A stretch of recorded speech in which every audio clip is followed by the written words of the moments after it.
संताजी भाग 9. संगमेश्वर हे गाव अलकनंदा आणि वरुणी या नद्यांच्या संगमावर गर्द झाडीत वसलं होतं.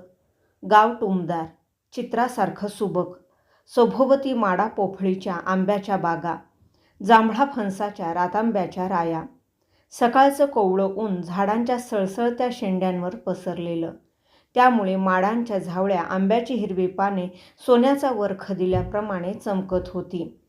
आंब्याला नुकता कुठे मोहोर फुटू लागलेला. आम्रबागातून कोकिळेच्या ताना ऐकू येत होत्या. सूर्य कासराभर वर चढला. संगमावर सकाळचं स्नान करून शंभूराजे नुकतेच रंगोबा देसायांच्या वाड्यावर परतले होते. आज त्यांना रायगडाकडे निघायचं होतं.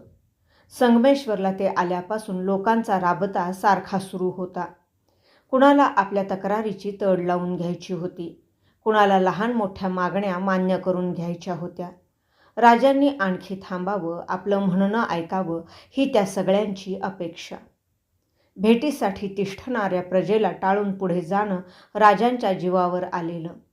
देवपूजा करून लोकांच्या गाठी भेटी घेण्यासाठी ते दिवाणखान्यात येऊन बसले. सोबत कवी कलश होते. चर्चा बोलणं सुरू होतं तेवढ्यात रात्रीच्या छबिण्यासाठी गेलेल्या स्वारांची तुकडी भरधाव दौडत तिथे आली. तुकडीचा हवालदार बेधडक वाड्यात घुसला. कलशांच्या कानाशी लागून तो काहीतरी कुजबुजला. कलशांचा चेहरा ते ऐकून खरकन उतरला. काय झालं कविराज? राजांनी विचारलं. कलश त्यांच्या कानाशी लागत म्हणाले, हमें यहाँ से तुरंत निकलना होगा स्वामी. लेकिन क्यों? महाराज, गनिमाची एक तुकडी हिकडची दिशा धरून दौडत निघाली आहे, हवालदाराने सांगितलं. ते ऐकून राजे हसले. बेफिकीर स्वरात त्यांनी विचारलं, रात्रभर झोपला नाहीस म्हणून भास तर नाही झाला तुला? जगदंबेची आण राजे, गनिम एका मजलेवर येऊन ठेपलाय. महाराज, हम स्वयं जाकर पता लगाते हैं. कलश निघाले. तुम्ही जातीनिशी कशाला जाताय कवीजी? खातर जमा करायला काही विश्वासू स्वार पाठवा म्हणजे झालं. जो आज्ञा. कलश वाड्यातून बाहेर आले. तोच 400-500 मराठी स्वारांचं पथक धडधडत तिथे येऊन थांबलं. घोड्यांच्या खुरांनी उधळलेल्या धुळीचा लोट उठला. डोळे विस्फारून कलशांनी पाहिलं.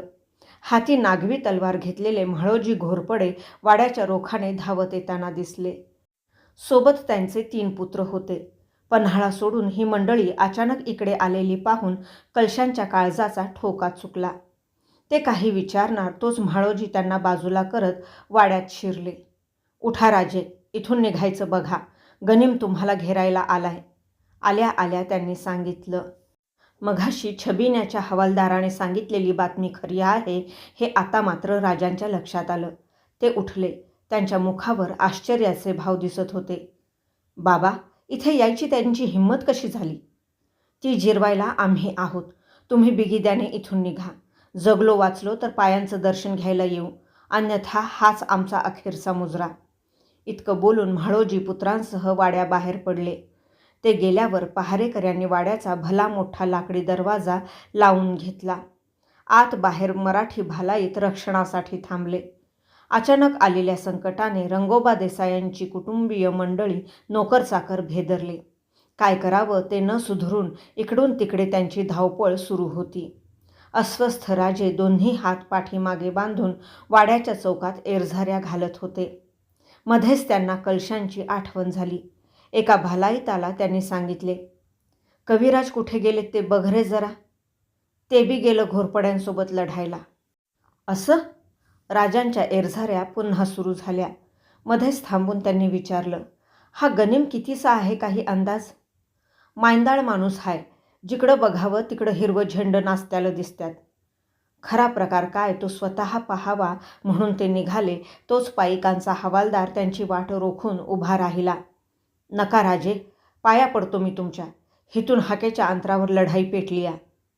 हवालदाराच्या मराठमोळ्या मनातली माया उमगून राजे समजुतीच्या स्वरात त्याला म्हणाले, अहो साठीच्या पुढचे आमचे सरनोबत तिकडे गनिमांशी अरेतुरेची झुंज देतात नि आम्ही दडून बसतो हे शोभतं का आम्हाला?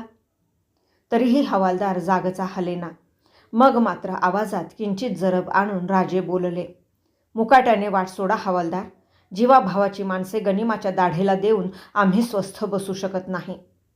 नाईलाजाने हवालदार मागे सरला. वाड्याचा दिंडी दरवाजा त्याने उघडला. राजे त्यातून बाहेर पडणार एवढ्याच संताजी घोरपडे त्याच दरवाजातून आत आले. त्यांच्या डाव्या दंडावर तलवारीची जखम झाली होती. त्यातून उमाळे घेणारं रक्त बाराबंदीच्या बाहीवर पसरलं होतं. चला राजे, बाहेर घोडी तयार ठेवलीत, संताजींनी सांगितलं. काय चलाचलाची घाई लावलीये? राजे चिडून बोलले. गणिम कोण किती संख्येने आलाय ते तरी कळू द्या. कविराज बाबा जिथे लढत आहेत तिथे क्षणभर जाऊ द्या आम्हाला.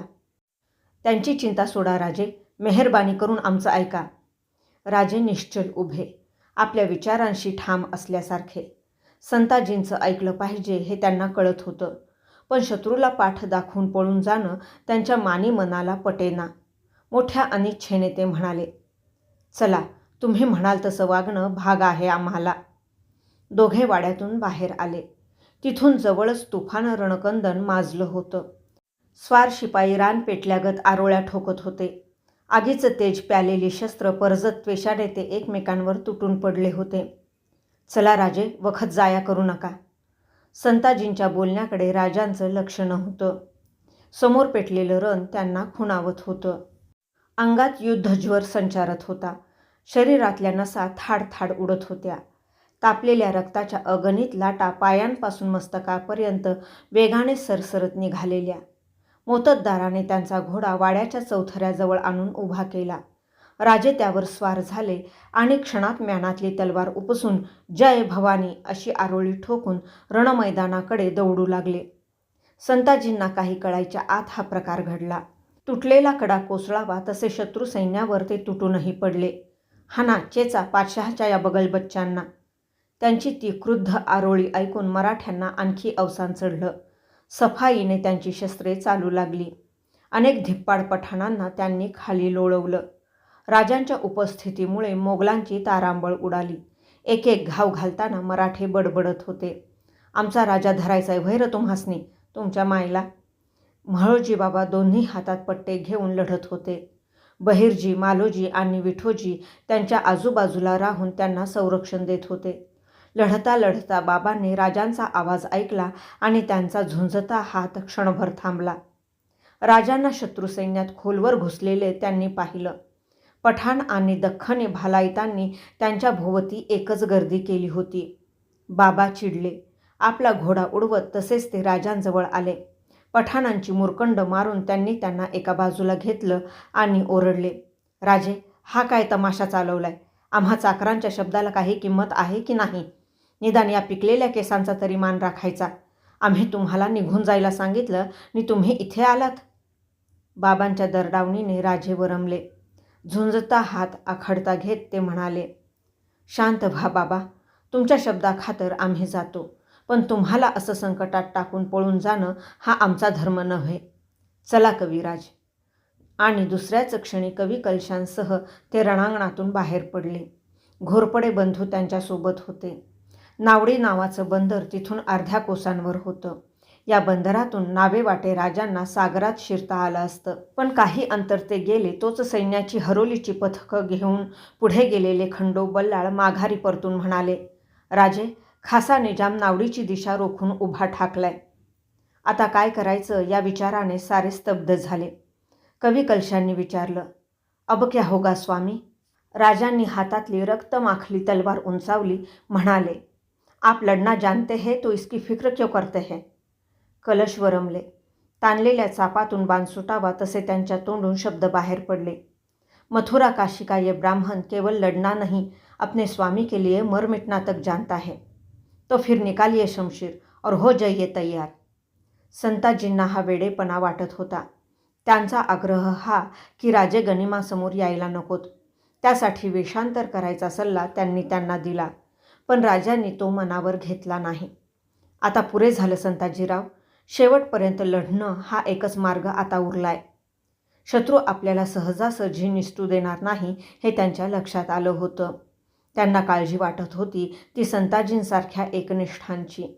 ही माणसं स्वराज्याचा भविष्यातला आधार. निष्कारण ती खर्ची घालणं अयोग्य. दीन दीन इलाहीचा घोष करत गतीने पुढे येत होता. निजाम हत्तीच्या हौद्यात बसून हातवारे करत तार स्वरात ओरडत किंचाळत होता. आपल्या सैनिकांना प्रोत्साहन देत होता. काळ्या डोंगळ्यांनी गुळाच्या खांडाभोवती गर्दी करावी तशी 100-150 मराठ्यांभोवती हजारभर मोगलांची मुरकंड पडली. म्हाळोजी बाबा राजांच्या रक्षणासाठी धावले. आता अखेरची हातघाई सुरू झाली. मराठ्यांची संख्या झपाट्याने घटू लागली. प्रयत्नांची सीमा संपली. अवघा इलाज खुंटला. धनुष्यातून बाणांचा अविरत मारा करणारा शेख निजाम राजांच्या रोखाने बोट दाखवत ओरडला, वो देखो संभा, घेर लो उसे, जिंदा गिरफ्तार करो. इखलासने राजांच्या दिशेने मुसंडी मारली. आपल्या धसमुसळ्या धडकेने लढून दमलेल्या घोरपड्यांच्या पथकांना त्याने चेपून काढलं. म्हाळोजी जखमांनी चकचूर झालेले. त्यांच्या अंगातली बाराबंदी मांडसोळणा रक्ताने भिजला होता. पट्टे फिरवताना त्यांच्या शरीरातून ओघळणाऱ्या ताज्या रक्ताचे तुषार निखाऱ्यातून ठिणग्या उडाव्यात तसे चौफेर उडत होते. त्यांचे डोळे तांबरलेले, डुईवरची पगडी उडालेली, हिंगुळाने माखलेल्या मूर्तीसारखा त्यांचा अवतार दिसत होता. लढाई त्यांच्यामुळे लांबते हे लक्षात येताच निजाम चवताळला. खत्म करो उस बुड्ढे को, टूट पडो उस पर. त्याच्या हुकुमासरशी इखलासने बाबांना घेरा टाकला. तशाही परिस्थितीत बाबा पुत्रांना ओरडून सांगत होते, संता, बहिर्जी, मालू, गनिमाला रेटून राजांना वाट करून द्या. संताजींनी पुन्हा एक वार निकराने प्रयत्न केला. धेमार करत शत्रूची फळी फोडून राजांना त्यांनी बाहेर काढलं. त्यांना घेऊन खाडीच्या दिशेनं ते सुसाट निघाले. गनिम मागे राहिला. बंदर क्षणोक्षणी जवळ येऊ लागलं. नाखव्यांनी तयार ठेवलेले पाण्यावर तरंगणारे मचवे आता स्पष्ट दिसू लागले. एकदा राजांना त्यात बसवून दिलं की मागून येणाऱ्या मोगलांना काही काळ रोखणं कठीण नव्हतं. संताजींचं मन आशेने पालवलं. निजामाचे तुर्क तिरंदाज लांडग्यासारखे त्यांच्या मागे लागले होते. त्यांच्या धनुष्यांतून बाणांचा अविरत मारा सुरू होता. त्यातले 2 बाण राजांसोबत दौडणाऱ्या कलशांच्या उजव्या दंडात रुतले आणि वेदनेने कळवळून धावत्या घोड्यावरून ते खाली पडले. राजे त्यांच्या मदतीसाठी थांबले. पाय उतार होऊन कलशांना सावरण्यात त्यांचे काही क्षण गेले. तोवर पुन्हा मोगलांची गर्दी वाढली. एका पठाणाने त्यांच्या दिशेनं भाला फेकला. राजांना वाचवण्यासाठी म्हाळोजी बाबा पुढे झाले आणि तो वजनदार भाला आरपार त्यांच्या छातीत शिरला. त्याचा फाळ त्यांच्या पाठीतून बाहेर निघाला. फाळाचं टोक धरून रक्ताची धार गळू लागली. राजे, अशी प्राणांतिक किंकाळी ठोकून म्हाळोजी घोड्यावरून खाली कोसळले. संताजींनी ते पाहिलं. धावत ते पित्याजवळ आले. म्हाळोजींचं मस्तक मांडीवर घेऊन रक्तघामाने भिजलेला धूळ माखला त्यांचा चेहरा त्यांनी शेल्याने पुसला. बाबांनी जडावलेल्या आपल्या पापण्या उघडून पुत्राकडे ओझरतं पाहिलं. बोलण्यासाठी त्यांचे ओठ क्षणभर थरथरले, पण तोंडातून शब्द बाहेर न पडताच त्यांनी प्राण सोडला. आबा, असा हृदयद्रावक हंबरडा फोडून संताजी ओक्साबोक्शी रडू लागले. शंभूराजांनी ते पाहिलं. मायेने त्यांच्या पाठीवर हात फिरवत ते बोलले, उठा संताजीराव, शोक आवरा. रणात देह ठेवून बाबांनी स्वर्ग गाठला. आता आम्ही सांगू ते ऐका. आज्ञा राजे, आज्ञा नव्हे, विनंती म्हणा. आपले 2 बंधू आणि खंडो बल्लाळांना घेऊन तुम्ही इथून त्वरेने निघा. रायगडावर युवराज आणि राणीसाहेब आहेत. त्यांना तुमच्या मदतीची गरज आहे. या संकटात तुम्हाला सोडून मी जाणार कसा राजे? आमचं भवितव्य आम्हाला कळलंय. तुमच्यासारखी आयुष्य जपली पाहिजेत, कारण ती अनमोल आहेत. खरं अनमोल आयुष्य तुमचं आहे राजे. त्यापुढे माझ्या जिंदगीची काय मातब्बरी? राजांनी एक दीर्घ निश्वास टाकला. संताजींच्या खांद्यांवर दोन्ही हात ठेवत विषण्णपणे ते म्हणाले, ज्या ध्येयासाठी माणूस जगतो वा मरतो ना संताजी, ते ध्येय भव्य हवं, तरच त्याचं आयुष्य अनमोल ठरतं.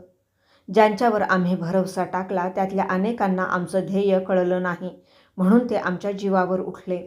त्यांना ओळखताना आमची चूक झाली की आम्हाला ओळखायला ते चुकले, काही कळत नाही. पण असो, दोष त्यांचा नसावा. असलाच तर तो आमच्या प्रारब्धाचा असावा. संताजींनी पाहिलं. बुरुजासारखा बुलंद राजा एखाद्या जीर्ण गढीसारखा ढासळून उद्ध्वस्त होत होता. स्वकीयांच्या गद्दारीने तो दिक्क झाला होता. संताजींच्या डोळ्यात अश्रूंचा पूर दाटला. ते पाहून राजे दृढपणे बोलले, असं दिल टाकू नका. डोक्यावर आकाश कोसळलं तरी शेवटची फत्ते होईपर्यंत लढा. वतनाच्या वीतभर तुकड्यासाठी इमान विकणाऱ्या हरामखोरांना नतीजा द्या. दिलगीर होऊन दमसास टाकू नका. घागर पाण्यात कलली म्हणून ती लगेच बुडत नसते. राम राम, या तुम्ही. राजांची पायधूळ मस्तकी घेऊन खंडो बल्लाळ आणि आपल्या भावांसह संताजी त्या गर्दीपासून दूर झाले. शेख निजामाच्या ते लक्षात आलं, पण त्याने तिकडे दुर्लक्ष केलं. शंभूराजांचे पाठीराखे कमी होतील तेवढं त्याच्या दृष्टीने चांगलंच होतं. पण यशाच्या धुंदीत एक फार मोठी चूक त्याने केली होती. शेषाला धरण्याच्या नादात डुख धरलेला जातिवंत तक्षक त्याने जिवंत सोडला होता.